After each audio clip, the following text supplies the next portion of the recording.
Olá, tudo bem? Não sei se está vendo de manhã, à tarde ou à noite o nosso vídeo, mas o importante é que hoje vamos começar uma nova série. Vamos começar estudando o livro Ouvindo a Voz de Deus. O objetivo dessa série é ajudar você a ver, a ouvir cada lição do manual, né, do guia de estudos, Ouvindo a Voz de Deus, você possa ter a facilidade de desenvolver o estudo da Bíblia junto com alguém que você ofereceu o estudo. É muito importante você entender o objetivo pelo qual Deus quer usar você nesse trabalho tão lindo de ensinar a Bíblia para outras pessoas, né? Então, nós vamos ter aqui vários assuntos, são várias lições. Eu tenho usado em alguns eventos que eu faço, alguns estudos que eu faço, e tem sido de grande valia para colocar um material na mão das pessoas e realmente você pode ter vários outros estudos bíblicos, né?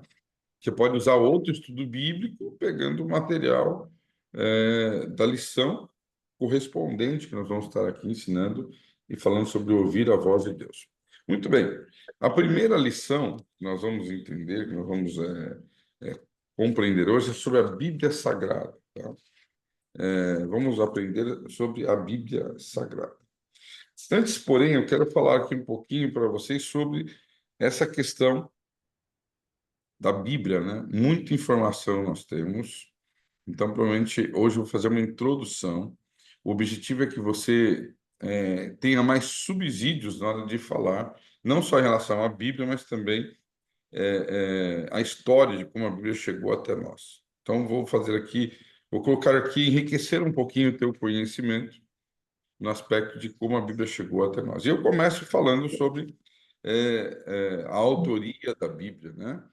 Nós sempre falamos que cerca de 40 homens escreveram as Sagradas Escrituras, porém nós temos um autor prévio que praticamente foi o instrumento oficial, usou os homens como instrumento, sendo ele o oficial autor, digamos assim, atrás do texto. O que quer dizer com isso? Vários autores escrevem, mas eles foram inspirados. E inspiração significa o ato de receber uma ideia, o ato de ajudar o profeta naquela ideia, ao desenvolver o texto da Bíblia, e cada um com a sua pressuposição de cultura, de idade, de conhecimento. Então, isso é muito importante você entender. Há um único autor da Bíblia, chama-se Espírito Santo. Foi ele que moveu, eu vou usar essa palavrinha muito importante já já, ele que moveu os homens para esse objetivo de escrever as Sagradas Escrituras. Eu tenho aqui em minhas mãos, vocês vão ver um livro vermelho aqui, ó. Não dá nem para ver mais o título dele, é um livro vermelho, mas eu vou abrir aqui para vocês. Vocês vão ver aqui, ó. Vocês vão conseguir ler aqui, ó. Novo Testamento grego. Tá? Esse livro é uma compilação de vários textos, porque antigamente todos os textos eles eram escritos e copiados à mão. Então com o passar dos anos, esses textos foram se multiplicando, e hoje nós temos 5.533 textos do Novo Testamento. E isso aqui é uma compilação desse texto. Eu vou explicar ao longo das aulas, né? Isso aqui é muito importante que você entenda. Eu vou abrir a Bíblia aqui e vou pedir para que vocês abram a Bíblia de vocês num texto em português, claro, né? Que é a primeira carta de Pedro, no capítulo 1, verso 20. melhor, segunda carta de Pedro, capítulo 1, verso 20. E lá diz assim, que toda escritura, né, Deus usou, né, não é de particular interpretação ou de elucidação, mas os homens, da parte de Deus, falaram pelo Espírito Santo, né?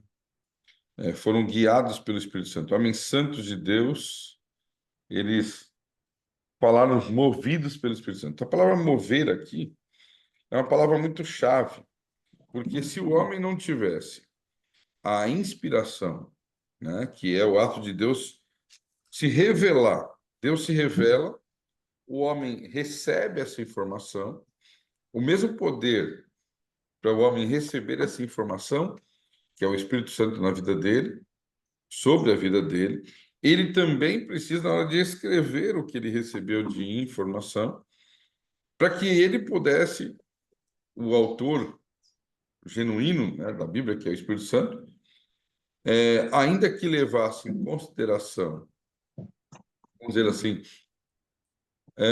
a característica de cada autor, não perdesse a essência da mensagem. Então, o que é a Bíblia? A Bíblia é uma mensagem diretamente de Deus, revelada por Deus, né? Recebida por homens que foram dotados do Espírito Santo. E aqui a palavra movido, ela é muito importante. E Pedro faz menção aqui a um barco à vela, usando essa expressão, porque ele era um pescador. E ele, quando pega essa palavra em grego, fero, significa alguém que entra no mar, precisa de vento para que o barquinho dele se movimente. E ele usa essa expressão justamente porque a Bíblia fala que Deus inspirou. A Bíblia fala que toda a escritura é inspirada por Deus. Inspirada aqui é como se fosse o termo assoprar. É como alguém que vai fazer uma pergunta e outra pessoa vai responder, e a pessoa que vai responder não sabe como responder, e alguém lá no auditório fala assim: a resposta é essa, baixinho, né? A gente fala: ó, alguém assoprou. Então Deus assopra a sua mensagem. O homem recebe essa informação e agora ele escreve essa informação, levando em consideração a cultura, o idioma, a forma como ele vê as coisas.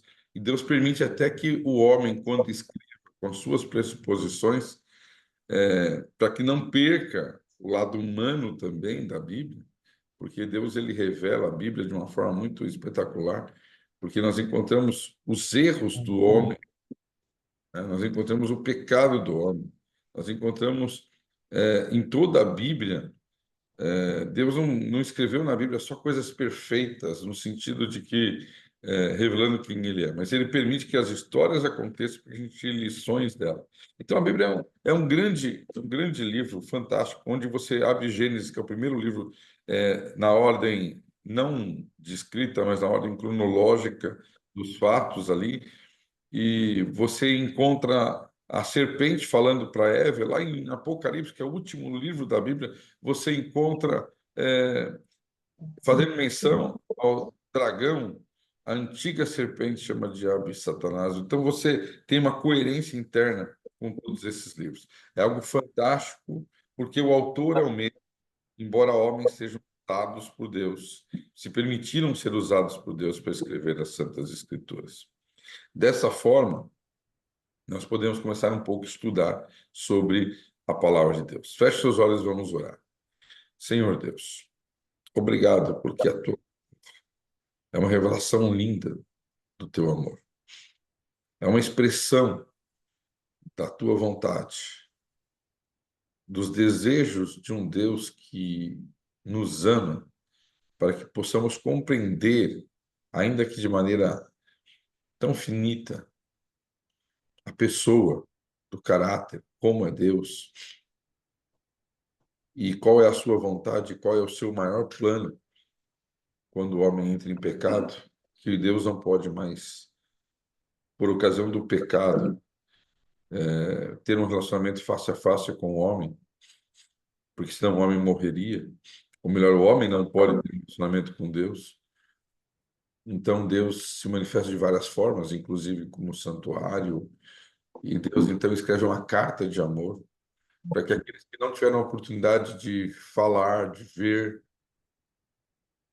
vê-lo, falar contigo ou vê-lo, possam entender a tônica de todas as Escrituras, que é revelar o amor de Deus. Permita que agora possamos compreender esses assuntos em nome de Jesus. Amém. Muito bem. Como que começa a história da Bíblia, né? Como começa a história da palavra de Deus? A primeira coisa que eu vou explicar para vocês é o que significa a palavra Bíblia. Bíblia veio do grego, que é biblos, que é a palavra livro, e da forma como foi escrita, né? Biblia significa pequenos livrinhos, ou livros no plural, no diminutivo. Então, no plural, livros, né? Biblos é livro, né?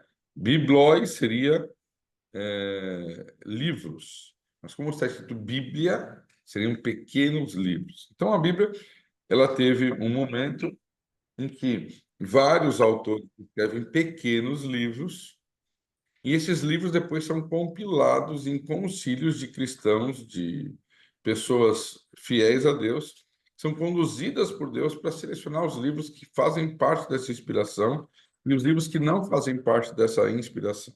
Nós chamamos de cânon, é a expressão que os teólogos dão, quando você fecha uma coleção de livros, tanto do Antigo Testamento, quanto uma coleção de livros do Novo Testamento. Então, nós temos o cânon do Antigo Testamento, que compila vários livros, na totalidade 39, e no Novo Testamento você tem o cânon do Novo Testamento, que totaliza 27 livros. Você tem, então, 66 livros ao todo. Há muitos outros livros que foram escritos, cabe dizer isso. Tá? Vocês têm ouvido aí hoje na mídia, né? Livro de Enoque, Evangelho de Judas, em vários livros aí que estão sendo utilizados na mídia, mas são livros de duas categorias que não foram inspirados. A primeira categoria é chamado de livros apócrifos, é o nome que se dá. São livros que, no Concílio de Trento, em 1572, o catolicismo inseriu, né, cerca de 12 livros a mais, que não eram livros reconhecidos inicialmente pelos cristãos até o século II, III. Então, nós conhecemos como livros apócrifos. Esses são bons livros no sentido de história, né? Macabeus, por exemplo, é um livro que relata os momentos da história do povo do povo de Judá antes da vinda de Cristo, aí na cerca de mil não, de 150 a 200 anos antes de Cristo. Nós temos livros como Eclesiástico, que não vamos confundir com Eclesiastes. Nós temos o livro de Judite, que conta a história de uma mulher judia, mas são livros que não foram inspirados por Deus. São livros apenas com conteúdo históricos, né? E temos isso tudo do Antigo Testamento, tá? O Novo Testamento não houve mudança aí no Concílio de Trento. Mas se você olhar há um outro grupo de livros, eu falei que nós tínhamos dois grupos, né? Os apócrifos, e agora tem os pseudepígrafos. Pseudo significa falso, né? Então, falsos escritos. Na época de Enoque não tinha quem escrevesse com um livro, num códice, ou através de um pergaminho, um papiro, né? Não havia isso. Então, as pessoas elas dizem que Enoque escreveu um livro. Isso não é possível, né? Humanamente falando, não é possível. Ah, mas Deus não pode ter feito um milagre? Pode ter feito um milagre. Mas aí, quando você vai ler o livro de Enoque, ele se contradiz com o resto das escrituras, né?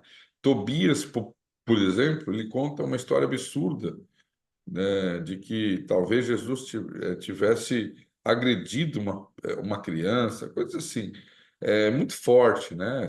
Na verdade, essa história eu não cheguei nem a ler, ouvi no seminário há muitos anos atrás. Enfim, alguns livros eu li. Macabeus, eu achei um livro. São dois livros, né? Achei interessante para você conhecer a história. E Eclesiástico é uma imitação de Eclesiastes ali. Tem algumas coisas boas, mas não são inspirados. Baseado nisso, nós vamos começar agora a contar como é que foi escrita a Bíblia. Na época do Egito, Moisés, quando ele se torna um homem importante no Egito, porque a princesa Hatshepsut, que era a filha de Amenhotep I, ela encontra, né, Moisés e ele fica até os 12 anos, depois ele vai para o palácio. Moisés aprende a escrever egípcio, naquela época era uma coisa muito difícil de alguém ter essa oportunidade. E escrevia-se aonde? Escrevia-se basicamente num artefato chamado papiro. O que que é o papiro? O papiro ele é um produto que é extraído de uma planta chamada gimnosperma, que vocês conhecem aqui no Brasil como sendo taboa. A diferença é que em cima da gimnosperma tem umas florzinhas e uns caulezinhos verdes. A nossa taboa é a mesma coisa, mas lá em cima tem um pompom amarronzado. Aquele caule verde que sai lá do brejo, né?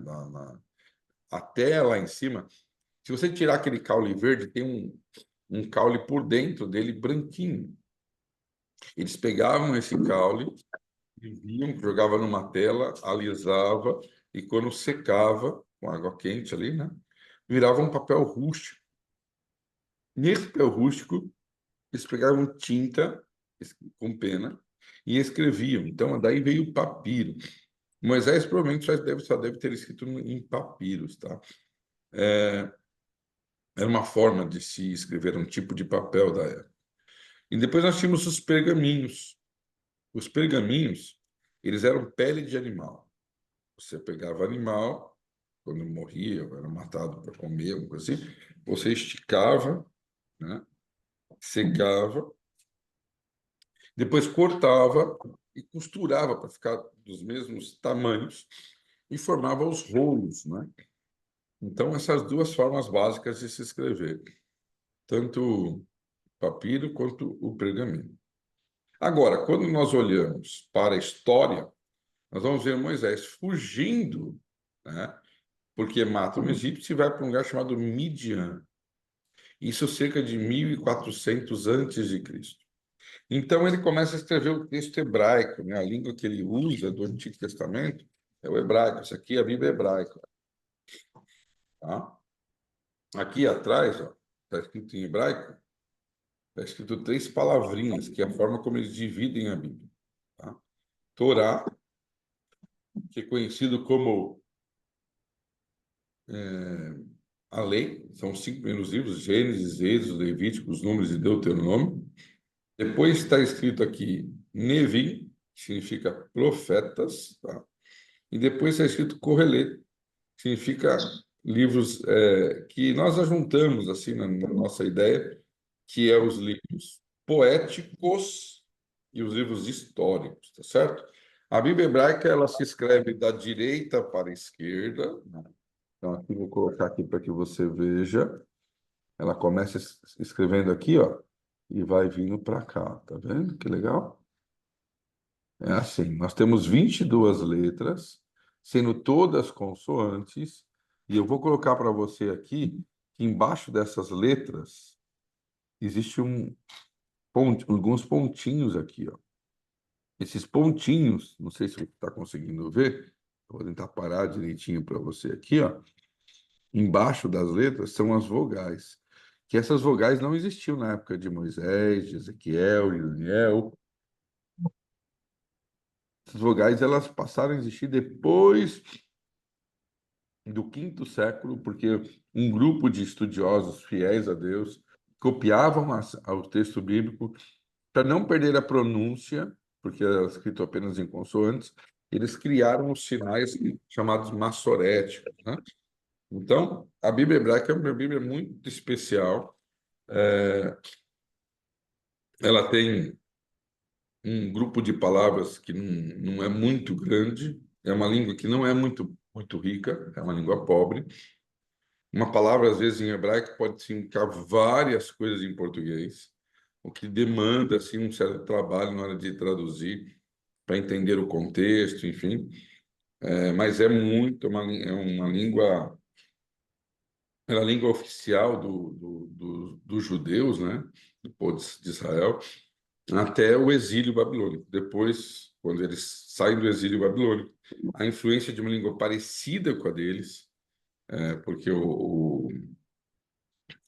a língua dos caldeus era o aramaico, e o aramaico era uma língua muito parecida com o hebraico. E quando eles saem do exílio, então, eles começam a falar o aramaico, que era a língua que Jesus falava quando estava aqui nesse mundo. Jesus nunca falou em outra língua, né? Não havia necessidade. Ele era cheio do Espírito Santo, portanto, ele nunca falou nenhuma outra língua além do aramaico, né? E Jesus sabia falar palavras em hebraico por causa da tradição, por causa do conhecimento que se tinha. Então, aqui está a Bíblia hebraica. A Bíblia hebraica aqui contém os 39 livros do Antigo Testamento. Apenas uma partezinha muito pequena do livro de Daniel, muito pequena assim, da Bíblia, mas de Daniel esse é um conteúdo grande, aí cerca de 4 capítulos, é escrito em aramaico, porque era a língua oficial da Babilônia, e ele quer que o rei Nabucodonosor entenda aquilo que ele fala. O primeiro livro da Bíblia a ser escrito, ao contrário do que muitas pessoas pensam, a ser escrito por Moisés, foi o livro de Jó. E é interessante que o livro de Jó, é, ele narra uma história de uma época pouquinho anterior de Abraão, num outro lugar da terra, e o próprio Jó pede para Deus um sinal. O próprio Jó pede para Deus, aliás, faz um pedido para Deus para que a história dele fosse gravada num livro. Se você abrir sua Bíblia em Jó, capítulo 19, verso 23 e 24, ele diz assim: Quem me dera que agora as minhas palavras fossem escritas numa pedra e talhadas com chumbo, ou que fossem escritas para sempre em um livro. E Jó foi tão amado por Deus que, mesmo antes de ter uma escrita definida, eu imagino que Deus tenha falado para Jó: Jó, fique em paz. Alguém vai escrever a tua história. E você hoje pode abrir o livro de Jó e entender a história de Jó. Um homem que a Bíblia relata como sendo íntegro, reto, temente a Deus, se desviava do mal. Um homem que não tinha as escrituras nas suas mãos, mas tinha gravada no seu coração. Um homem que, a despeito de sofrer tanto, numa guerra entre Deus e o inimigo de Deus, ele foi fiel. E depois Deus o recompensou, não somente com o dobro de todas as coisas, mas ouvindo, ainda que depois que ele morresse, ouvindo a história, gravando a história dele através de Moisés. Era uma história talvez conhecida de pai para filho, e ele então narra essa história. E, continuando nosso conhecimento, nós temos os 5 primeiros livros da Bíblia, que são conhecidos como Torá. Torá é a palavra hebraica traduzida para lei, e essa é uma parte muito querida da Bíblia, e para os judeus ela é uma parte, digamos assim, diferenciada das outras. Para a gente, como cristãos, a Bíblia toda é inspirada, não existe uma parte mais ou menos inspirada. Mas o livro de Gênesis narra a criação de maneira muito brilhante, muito bonita.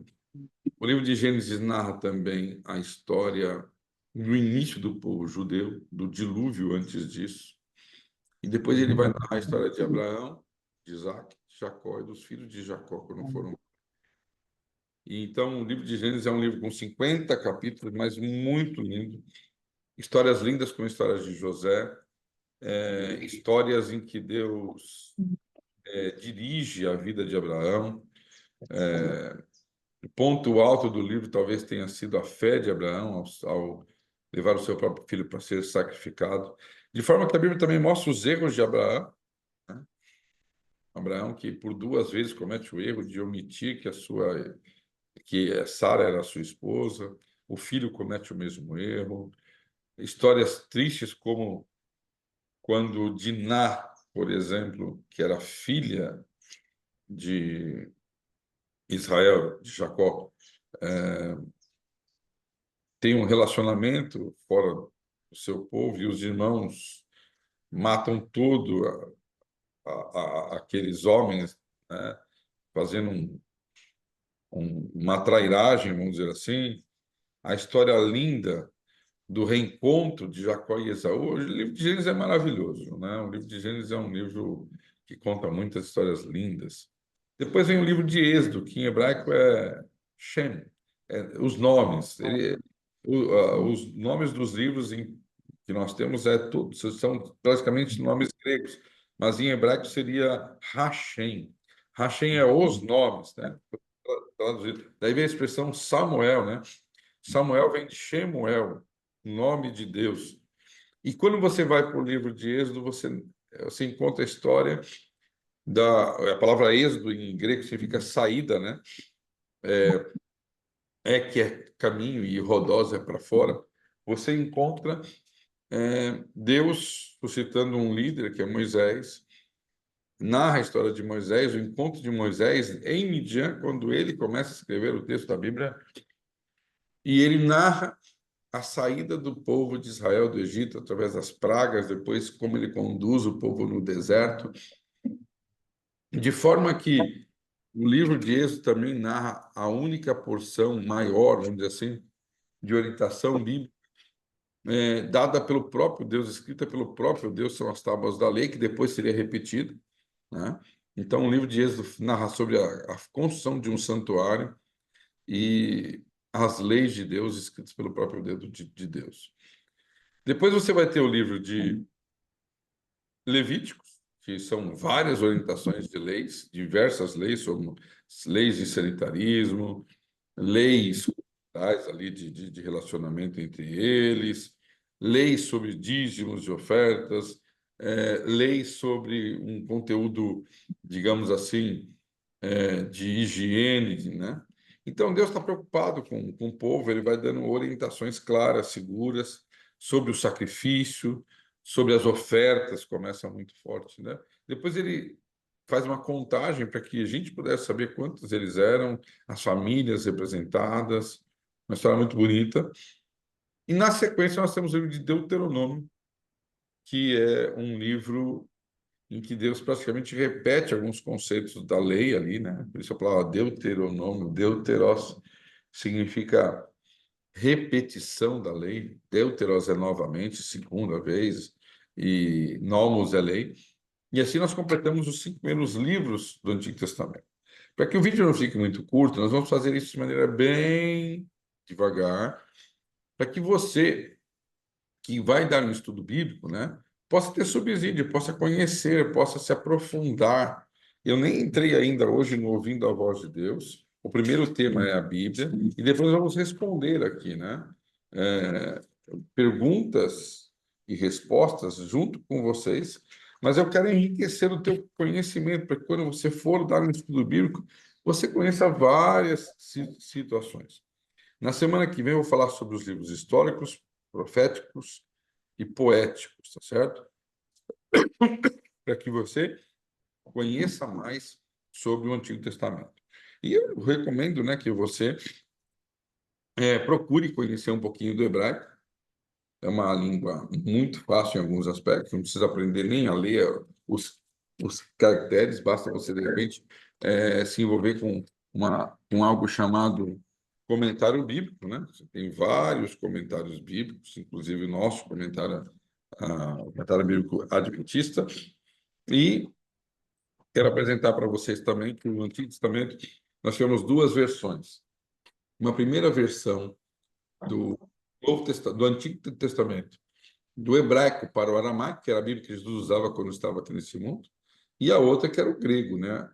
Essa Bíblia aqui, o Antigo Testamento, foi traduzido por 72 pessoas. Deixa eu ver se está conseguindo ver aí, ó. Essa língua aqui é grega, mas ela foi traduzida, o Antigo Testamento, do hebraico para o grego. E essa aqui é um milagre, né?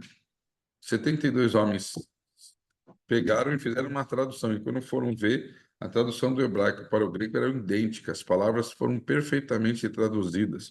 Então, às vezes, o fato do grego ser sido traduzido naquela época ajuda muito a compreensão do Antigo Testamento, né?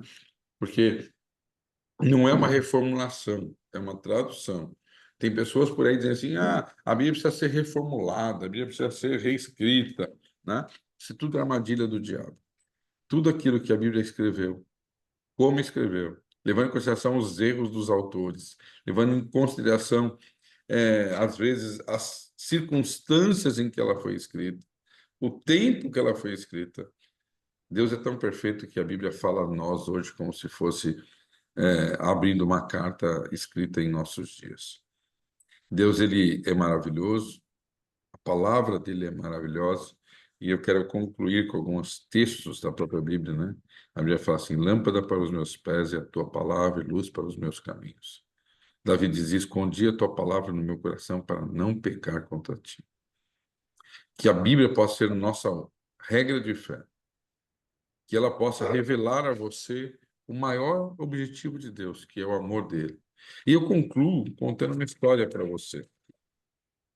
Você precisa entender que quando você abre a Bíblia, é como se você voltasse no tempo, mas ao mesmo tempo como se Deus falasse com você hoje. E essa história é mais ou menos assim. Eu criei essa história. Existem várias histórias, na verdade, igual essa, mas eu vou apenas narrar o objetivo da história. Alguém escreve para outra pessoa, coloca dentro de uma garrafa e joga no mar. E passa-se 200, 300, 400, 500 anos. E essa garrafa era uma garrafa própria, que aguentava todo esse tempo. E de um dia você andando na praia, você abre essa garrafa. E você abre aquela, você tira aquela carta. E de repente essa carta está escrita em um outro idioma, né? Essa carta está escrita de uma outra forma.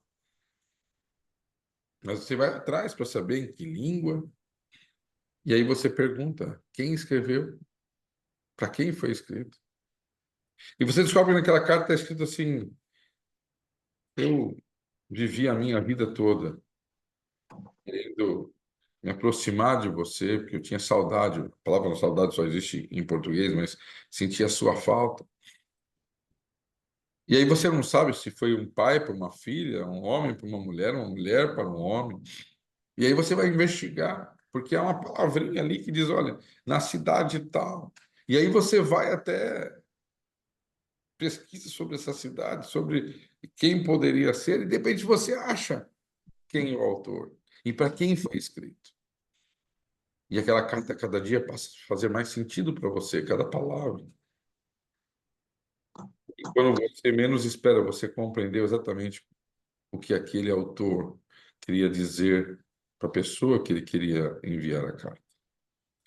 Para quem foi enviada essa carta? Foi para você. É a palavra de Deus foi enviada para você. E nós sabemos o autor, é Deus, é o Espírito Santo. Basta nós compreendermos agora, porque essa carta é a maior carta de amor. A Bíblia é a melhor e maior carta de amor à humanidade. É Deus dizendo assim, olha, eu amo vocês, eu quero resgatá-los. E no o verso mais importante é aquele que diz, porque Deus amou tanto você, que não poupou nem seu filho, não dando seu filho, virei esse mundo para morrer, para que todo aquele que crer na morte de Jesus tenha vitória sobre o maior inimigo do ser humano, que é o pecado e a morte. Não morra, mas tenha vida eterna. Que você possa encontrar na Bíblia, apesar de conhecê-la em grego, em hebraico, a história, as evidências das digitais do autor dela, ainda que seja escrito por homens, que é o próprio Deus falando no seu coração. Que Deus te abençoe. Na próxima aula vamos dar continuidade. Eu vou bem devagar aqui para que você primeiro aprenda ricamente, né, sobre o conteúdo da palavra, e depois vamos estudar os assuntos concernentes ao guia, ouvindo a voz de Deus, para que você tenha a capacidade de conhecer muito profundamente algumas coisas e ensinar outras pessoas. Aproveite, deguste desta carta que é. Feche seus olhos, vamos orar. Senhor Deus, obrigado porque a cada dia a tua palavra continua falando ao nosso coração. Histórias emocionantes, conteúdos que nos elevam aos céus através da atuação do Espírito Santo ao compreendê-lo e ao ver, Senhor, que mesmo conhecendo a história, sempre temos algo a aprender de cada pequena história da tua palavra. Obrigado porque dirigiu homens, e nós só falamos de um hoje, Moisés, que teve a oportunidade de escrever, de responder a uma indagação de alguém que ele não conheceu, que foi Jó, de poder receber o privilégio de estudar o Egito, no Egito, para que ele pudesse começar esta obra de vários pequenos livros, para que a tua palavra chegasse até nós, de maneira milagrosa. Usastes tinta e objetos da natureza, e esses livros foram escritos e reescritos e copiados ao longo dos anos. E hoje nós podemos segurar a palavra de Deus e ouvir o Senhor mostrando nas histórias, nos relatos, em cada pequena porção, que o Senhor é o nosso Deus, que o Senhor fez uma carta para que nós possamos, ao ler essa carta, sermos bem-aventurados. Que a nossa vida possa ser transformada dia após dia, porque o Senhor prometeu voltar e nos levar para morar contigo. E essa promessa está na Bíblia, onde não vai ter mais morte nem sofrimento. Portanto, o Senhor nos abençoe e nos guarde. E nos ajude a entendermos cada dia mais a sua palavra e também ensinarmos aos outros. Em nome de Jesus. Amém. Muito bem. Deus te abençoe, Deus te guarde. E nós teremos semana que vem mais um conteúdo para a honra e glória de Deus.